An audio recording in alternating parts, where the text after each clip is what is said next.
Yo, what's going on everyone? Z-Hunter back with another video. Today I'm going to bring you a full breakdown of the Juggernog Augments. We're going to be looking at exactly how these work and explain the math and mechanics.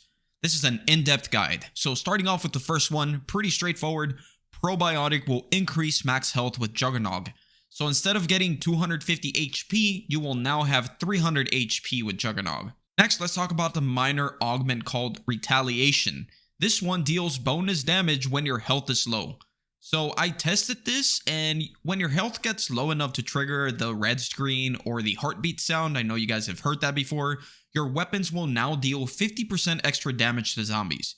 Which is quite a bit, don't get me wrong, but it's not something that I would run over the other two minor augment options we have. Moving on, I want to talk about the reactive armor. When an armor plate breaks, nearby normal enemies will be stunned for a short time.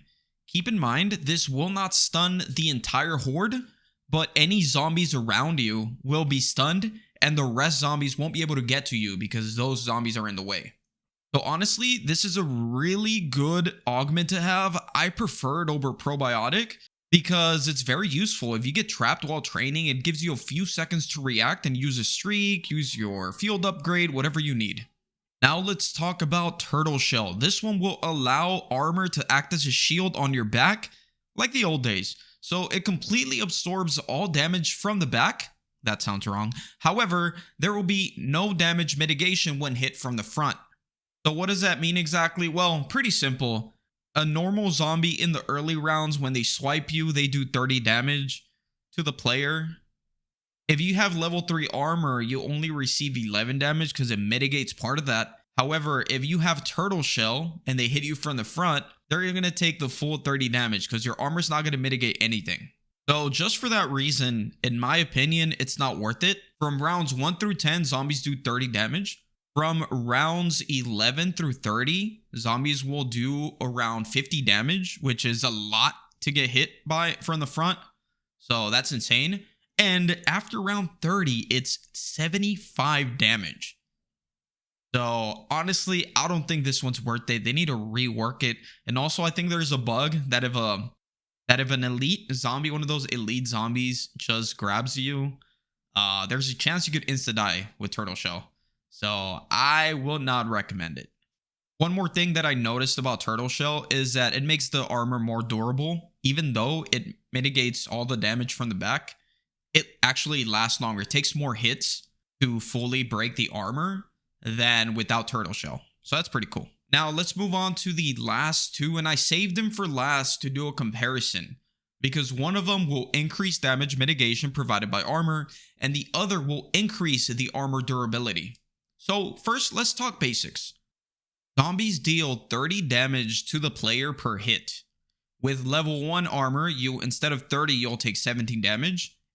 With level 2, you take 13 damage, and with level 3 armor, you only take 11 damage. But that's just from rounds 1 through 10. After that, from rounds 11 to 30, zombies will deal 50 damage per hit with no armor. With level 1 armor, you take 28 damage. With level 2 armor, you take 21 damage. And with level 3 armor, you take 18 damage. And now I also want to add on screen how many hits it'll take to break your armor, your full 3 plates of armor. So at level 1, from rounds 1 through 10, it breaks after 9 hits. Level 2 will break after 17 hits. And level 3 will break after 34 hits.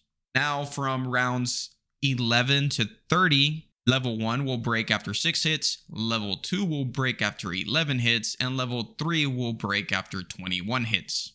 And now, I know you guys want to know the numbers after round 30. So from round 31 onward, I'm not sure if it goes higher in the 50s. I haven't checked. But at least from round 31 onward, I only checked for level 3 armor because honestly, by that point, you don't want to have level 1 or level 2 armor. So from rounds 31 onward, zombies do 75 damage per hit.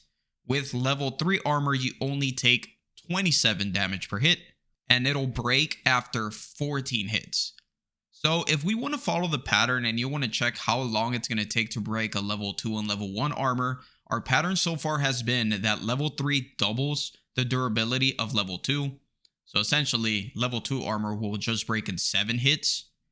And level 1 probably breaks in like 4 or 5 hits. So you definitely don't want to have that armor by round 31 forward.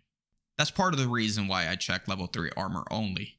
So now that we have the general numbers for armor, let's go over what changes depending on what augment you pick. Now, moving forward, for the purpose of this video, we will only focus on the numbers from round 11 onward because 1 through 10 don't really matter, let's be honest. So let's just get started, right? First, let's talk about Hardened plates. This one will increase damage mitigation from armor, which means that we will take less damage to our health bar. However, that in turn will make armor less durable. So here are the changes that it would cause. Level 1 armor, instead of taking 28 damage to the health bar, we will now only take 20 damage. Level 2 armor, with Hardened plates, now makes the player take 14 health damage, and level 3 armor, with Hardened plates, will make the player take only 11 damage to their health bar. And that's from rounds 11 through 30. And what about durability? Well, instead of breaking in 6 hits, it'll now break in 5, so it'll be a little less durable. Level 2 armor, instead of 11 hits, it'll take 9 hits before it fully breaks. And level 3 armor, it'll go from 21 down to 17 hits. So, you see, it makes it less durable, but your health bar takes less of a hit anytime you get hit. Now, let's talk about rounds 31 onward. Instead of taking 27 damage to your health bar with level 3 armor, you will only take 16 damage with Hardened plates. However, instead of breaking after 14 hits, it'll break with just 12 hits. So there's a catch, you know? And honestly, I think it's worth it. It's my favorite Hardened plates, but with that being said, we're also going to talk about durable plates. Durable plates will, of course, increase the armor's durability, which means it'll break after more hits. So the damage you take from each zombie hit with level 1, level 2, level 3 armor will be default, like we mentioned. From rounds 11 to 30, level 1 armor takes 28, level 2 armor takes 21, and level 3 armor takes 18 damage. And of course, anything after round 30, 27 damage per hit to our health bar. However, it'll last longer, 18 hits before it breaks. So now let's put the numbers for each augment side by side so you can decide what is best to use for you. But let's just say you want to go past round 30 on your game. You have the option to use Hardened plates, which will mitigate more damage and only take 16 health damage per hit, of course from normal zombies, but at the same time making your tier 3 armor break after just 12 hits. Or do you want to run durable plates? You're going to take a lot more damage, 27 health damage per hit, but instead, it'll take 18 hits before it breaks. So, quick scenario, you have 300 HP and using Hardened plates. You're on round 35 and you get trapped. Zombies start swiping at you. If you do the math, you'll be able to take 12 hits to break the armor, and that'll leave you with 108 HP. So now your shield is broken. Zombies are going to start hitting you for 75 now. Essentially, you can take 2 more hits before going down. That is 14 hits in total in this scenario. Now apply the same one to durable plates. Your armor can take 18 hits. However, since you're taking 27 health damage per hit, you'd be dead in just 12 hits. Before the armor even breaks, you're dead. Interesting, right? Well, that's just one scenario of many. You also have Mangler Blast to worry about. You don't want that Amogram to grab you, because those do a lot of damage in the higher rounds. In my opinion, you really want to be running Hardened plates and Reactive armor together. That's the best combination that's worked for me so far. But anyways, that is all I wanted to cover for today. If you guys enjoyed the video, make sure to drop a like. And if you didn't, drop a dislike. Thank you for watching, and I'll see you guys on the next video. Peace out.